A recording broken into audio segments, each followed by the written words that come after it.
ఆ మధ్యన ఒకసారి గుర్తుంటే మనకి భారతదేశం మీదకి పాకిస్తాన్ దాడి కార్గిల్ ప్రాంతంలో ఆక్రమించుకుంటే మన వాళ్ళు కార్గిల్ ఆపరేషన్ చేస్తుంటే మన సైన్యానికి సంబంధించిన వీరోచిత గాథల్ని ఫోకస్ చేయడానికని బర్కాదత్ అక్కడికి వెళ్ళింది.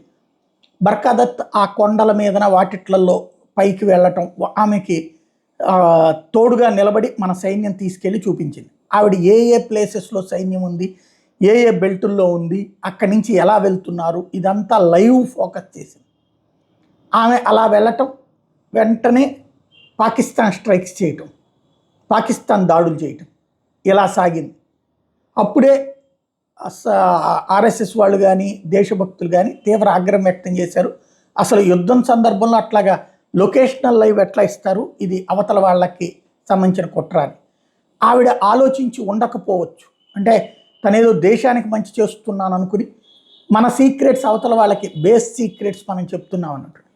కాకపోతే అది వాళ్ళ ఉద్దేశంలో ఆవిడ దేశద్రోహం, పాకిస్తాన్కి సహకరించింది అనేటటువంటిది ఇప్పటికి కూడా విమర్శిస్తుంటారు ఆర్ఎస్ఎస్ వాదులు. అది పక్కన పెడితే ఇప్పుడు తాజాగా ఇజ్రాయెల్ డిఫెన్స్ ఫోర్స్కి సంబంధించినటువంటి అంటే పాలస్తీనా సెక్యూరిటీ ఫోర్సు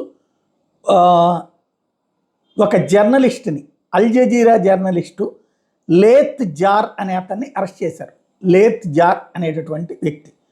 ఇతను ఎందుకు అరెస్ట్ చేశారు ఇతన్ని పాలస్తీనా సెక్యూరిటీ ఫోర్స్ అంటే, ఇతను ఈ మధ్యకాలంలో లాస్ట్ 1 మంత్లో కొంతమందిని ఈ తీవ్రవాద నాయకులు ఎవరైతే ఉంటారో, ఏ తీవ్రవాదులు పాలస్తీనా హమాస్కి సంబంధించినటువంటి వాళ్ళు, లేకపోతే హెజ్బుల్లాకి సంబంధించినటువంటి వాళ్ళు, హౌతీలకు సంబంధించిన వాళ్ళు, వాళ్ళని ఇంటర్వ్యూలు చేసి వచ్చి వీడియో పెట్టాడట.